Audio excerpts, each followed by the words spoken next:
VTV channel ఎండి కొడుకు చూపు సరిలేదు, తన అప్రోచ్ కూడా బాలేదు డాడీ. మరెందుకమ్మా ఈ షోకు వెళ్లాలని నువ్వు వాసపడుతున్నావు? ఈ షో కాకపోతే ఎన్నో ఉంటాయి. ఈ షోకి నువ్వు వెళ్ళకూడదు. మీరు ఒక పోలీస్ అయ్యుంటే ఇలా మాట్లాడొచ్చా డాడీ? నేను మీ కూతుర్ని డాడీ. అసలు నన్నెవరు టచ్ చేయలేరు. అలా చేస్తే చంపేస్తాను. విఆర్ షోలో గెలిస్తేనే మిస్ వరల్డ్, మిస్ యూనివర్స్ అని నా కల నెరవేరుతుంది డాడీ. ఫైనల్ వ్యూవర్స్ ఓటింగ్ ప్రకారం నేనే లీడింగ్ లో ఉన్నా. Please daddy. అది కాదమ్మా, నేనేమంటున్నానంటే మీరేం కంగారు పడకండి. లిండా వెళ్ళి రానివ్వండి. అది తను కాదు తప్పకుండా విన్ అవుతుంది. Uncle don't worry. Linda please, all the best. Okay, thank you Sam. సంతోషంగా వెళ్ళిన తను చివరికి శవంగా వచ్చింది. తన చావుకి ఒక్కొక్కరు ఒక్కో కారణం చెప్పారు. నాకేమీ అర్థం కాలేదు. నిజం తెలుసుకోవడానికి వీటీవీ ఆఫీస్కి వెళ్ళాను. అక్కడ కుమార్ అనే కుర్రాడిని చూశాను.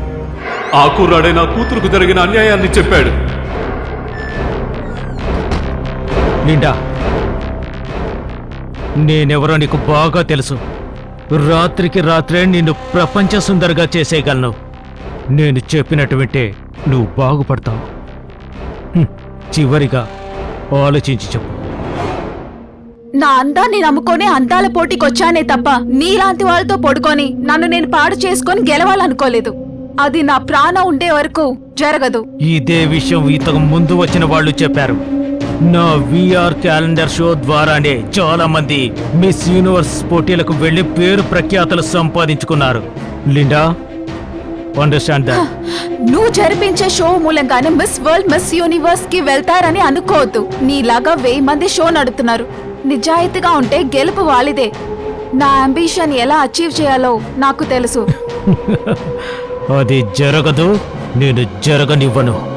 వాడి కోరికను లిండా ఒప్పుకోనందుకు డ్రెస్సింగ్ రూమ్ లో చాటుగా తీసిన వీడియో గురించి చెప్పి తన కోరిక తీర్చకపోతే ఆ వీడియో ప్రపంచమంతా చూపిస్తానని చెప్పాడు. వాడి బెదిరింపుల వల్లే నా కూతురు తన మానం కాపాడుకోవడానికి ఆత్మహత్య చేసుకుందనే నిజం చెప్పాడు. నిజాన్ని ఎక్కడైనా చెప్తానని వాడు నాకు మాటిచ్చాడు. వాడిచ్చిన మాట ప్రకారం నేను కోర్టుకు వెళ్ళాను. యువరానా, నా కూతురు లిండాకు మోడలింగ్ అంటే చిన్నప్పటి నుంచి ఆశ. మిస్ ఆంధ్ర అవ్వాలి, మిస్ ఇండియా అవ్వాలి, మిస్ యూనివర్స్ అవ్వాలని. ఇదే తన అంబిషన్. తన ఆశకు నేనెప్పుడూ అడ్డుపడలేదు. నా కూతురు అవమానంతో చనిపోలేదు, మానం కాపాడుకోవడానికి చనిపోయింది. తాగిన మందు బాటిల్ రోడ్డు మీద పడేసినట్టు ఆడదాని శీలాన్ని బస్సుల్లో దోచుకుంటున్నారు, ఎక్కడ పడితే అక్కడ దోచుకుంటున్నారు. ఇది సర్వసాధారణమైంది. కానీ నా కూతురు లిండా వీడి నుంచి కాపాడుకోవడానికి ఆత్మహత్య చేసుకుంది. నా కూతురు ఆత్మహత్య చేసుకోవడానికి ముమ్మాటికి సిద్ధార్థే కారణం. మీ తరపున సాక్షులు వచ్చారా? సాక్ష్యం చెప్పడానికి వచ్చే కుమార్ని కోర్టుకు రానివ్వకుండా అడ్డుకున్నారు. అతను రాకపోయినా నా కూతురికి న్యాయం జరుగుతుందనుకున్నాను. అప్పుడే ఈవిడొచ్చింది. లేదు, ఈయన చెప్పేది అబద్ధం. యువర్ ఆనర్, ఈయన చెప్పేది నిజం కాదు. మీరెవరు, ఎలా చెప్పగలుగుతున్నారు? నేను వీటీవీలో యాంకర్ గా పనిచేస్తున్నాను. సంఘటన జరిగిన రోజున నేనే లిండాని ఇంటర్వ్యూ చేయడానికి వెళ్ళాను.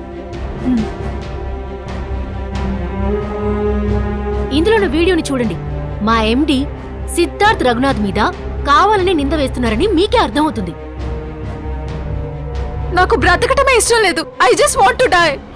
ఈ వీడియోలో ఉన్న దృశ్యాలు చూసిన తర్వాత లిండా తనకు తానే ఆత్మహత్య చేసుకున్నదని సందేహానికి తావు లేకుండా నిరూపణ అయింది. పైగా తగిన సాక్ష్యాధారాలు కోర్టుకి సమర్పించలేకపోయారు. బాధ్యతతో వ్యవహరించాల్సిన పోలీస్ అధికారి పీటర్ ఎస్ కుమార్ తన అధికారాన్ని దుర్వినియోగం చేసి స్వార్థంతో సిద్ధార్థ్ రఘునాథ్ మీద కేసు వేసినందుకు ఈ న్యాయస్థానం ఖండిస్తోంది. వారిని తాత్కాలికంగా సస్పెండ్ చేయాలని పోలీస్ శాఖకి ఉత్తర్వులు ఇస్తోంది. సాక్ష్యాలు నాకు వ్యతిరేకంగాను వాడికి అనుకూలంగాను మారాయి. నా కూతుర్ని అన్యాయంగా చంపేశారు. నన్ను ఉద్యోగంలోంచి సస్పెండ్ చేశారు. ఆ కోపంలో నేను వీటీవీ ఆఫీస్కి వెళ్ళాను. ఇది నార్మల్. నా కూతురు కేసులో అబద్ధపు సాక్ష్యం చెప్పి వాడికి శిక్ష పడకుండా చేశావు కదే. నా కూతురు చావుకి కారణమైన వాడికి ఉరిశిక్ష వేయాలని చూస్తే డబ్బు తీసుకొని మోసం చేస్తావు కదే. నువ్వు ఒక ఆడదానివా? హలో హలో, మర్యాదగా మాట్లాడండి. కూతుర్ని పెంచడం చేతి కాలేదు గాని అనవసరంగా మా బాస్ ని ఇరికించాలని చూసారా మీరు? ఈ అమ్మాయి క్యారెక్టర్ ఎలాంటిదో మరి. నా కూతురు గురించి, నా పెంపకం గురించి తప్పుగా మాట్లాడతావే? నిన్ను చంపి నా కూతురు ఆత్మకి శాంతి చేకూరుస్తానే.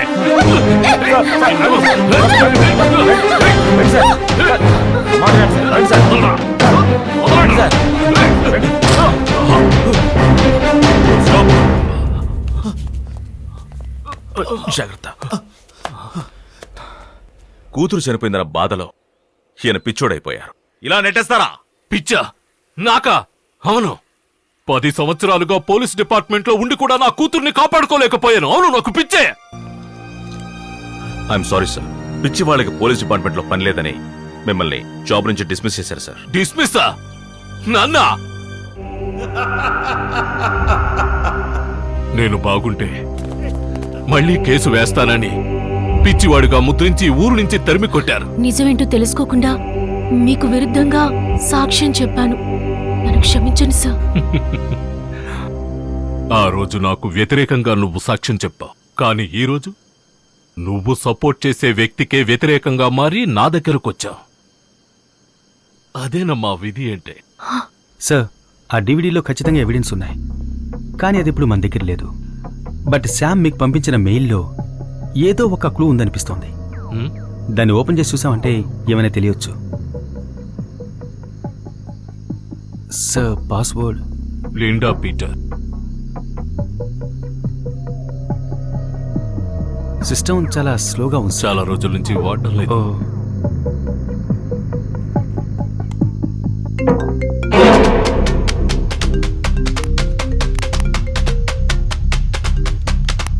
హలో అక్క, ఏంటి ఏమైంది? ఎందుకు ఏడుస్తున్నావు? చెప్పక్క. అడుగుతున్నాను కదా, చెప్పు. సరే సరే, నేను చూస్తాను లేక చూస్తాను. సార్, కొంచెం టీవీ ఆన్ చేయండి సార్, న్యూస్ చూడాలి. జెనిఫర్ హత్య ఒక ప్లాన్ మర్డర్ అని సైబర్ క్రైమ్ అధికారి సాయి ప్రసాద్ తెలియజేశారు. ప్రెస్ మీట్ లో ఆయన ఏం చెప్పారంటే, ప్రముఖ రేడియో జోకీ గౌతమ్ కృష్ణ జెనిఫర్ ని చంపి కాలవలో పడేసి కనిపించకుండా తిరుగుతున్నాడు. అతన్ని పట్టుకునేందుకు ఆ ప్రసాదరావు పోలీసులు పిచ్చోడని తీవ్రంగా పట్టం కట్టాడు. ప్రయత్నిస్తున్నారు. నీకు ఈ ఫోటోలో అంత ఉన్న కూడానే వ్యక్తిని ముద్ర వేశాడు. చూసినట్లయితే పక్కనున్న అన్నిటికీ పోలీస్ వాడే స్టేషన్కి కారణం. ఇన్ఫార్మ్ చేయొచ్చు. అతను ప్రేమని ఒప్పుకోపోవటం సార్, వల్ల ఈ దారుణం ఎన్ని రోజులు జరిగిందని ఎందుకు తరుగుతున్నారో తెలియక తెలియజేశారు. పరిగెత్తాను. జెనిఫర్ మరో ఒకరిని ఇప్పుడు ప్రేమించడం తెలిసింది కదా. వల్ల ఈ హత్య జరిగింది. ఇప్పుడు వాణ్ణి పరుగులు ఆమెని పెట్టిస్తాను. దారుణంగా చంపి తెలుగుకి నా మొదటి వందనం. Good morning Vizag. నేనే మీ ఆర్జే గౌతమ్ కృష్ణని మాట్లాడుతున్నాను. ఇలా మాట్లాడి రాష్ట్రాన్నే ఉత్సాహపరిచే నన్నే పరిగెత్తించావు కదరా. రేయ్, తెలిసే మాట్లాడుతున్నాను రా. నాకే తెలియకుండా నా ఇంట్లో కెమెరాని ఫిక్స్ చేసిన ఒక నీచ్ కమీన్ కుత్తేతో మాట్లాడుతున్నాను. తెలిసే మాట్లాడుతున్నాను. ఇంకాసేపట్లో రాష్ట్రమే అల్లాడిపోయే ఒక న్యూస్ని బయట పెట్టబోతున్నాను రా. ఎందుకంటే నువ్వు ఎవరిని పిచ్చివాణి చేసి ఈ లోకాన్ని నమ్మించావో ఆ పీటర్ గారి ఇంటి నుంచే మాట్లాడుతున్నాను. నా ఇంట్లో ఉన్నానని ఎందుకు చెప్పావు? కాసేపట్లో వాడు వచ్చేస్తాడు.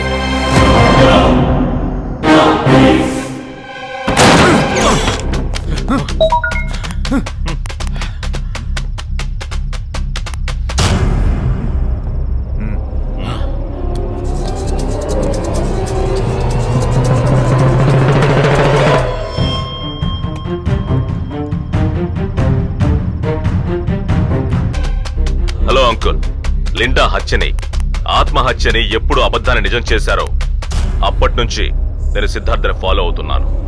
ఎప్పుడు వాడు మన చేతికి దొరుకుతాడని ఎదురు చూస్తున్న సమయంలో జెన్నిఫర్కి వాడికి హోటల్లో పెద్ద గొడవైంది. హోటల్ నుంచి సిద్ధార్థ్ కోపంతో వెళ్లిపోవడం నేను చూశాను. కారు వెనకాల జెన్నిఫర్ కూడా వెళ్లిపోవడం నేను చూశాను. ముందుగా కారులో వెళ్లిన సిద్ధార్థ్ జెన్నిఫర్ కోసం అక్కడ వెయిట్ చేస్తూ ఉన్నాడు. వాడిని డైరెక్ట్ గా పట్టుకోవాలనే ఉద్దేశంతో నేను రంగంలోకి దిగాను.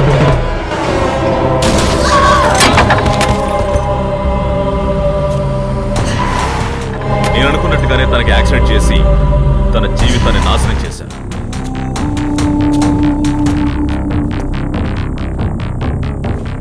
ఆ వీడియోనే మీరు ఇప్పుడు చూస్తున్నారు. ఈసారి సిద్ధార్థ్ మన నుంచి తప్పించుకోలేడు. రాత్రికి రాత్రే నిన్ను ప్రపంచ సుందరగా చేసేయగలను. సిద్ధార్థ్, నువ్వు లిండా విషయంలో పెద్ద తప్పు చేశావు. లిండా కేసు నుండి నేను నిన్ను కాపాడాను. కానీ నాన్న విషయం తెలిసి నిన్ను అడిగినప్పుడు నువ్వు తప్పే చేయలేదని వాదించావు. నువ్వు తప్పు చేసింది నిజమే సిద్ధార్థ్. నీ వల్ల ఒక అమ్మాయి చనిపోయింది. ఇందరితో ఇవన్నీ ఆపేయి. కొడుకు అంటున్నారు. వాడు మా అమ్మకు పుట్టినోడా లేదంటే మీకు పుట్టినోడా? సిద్ధార్థ్, నీకెంతో చెప్పాను కదా. మళ్ళీ తప్పు చేసి నాన్నని తలదించుకునేలా చేశావు కదా.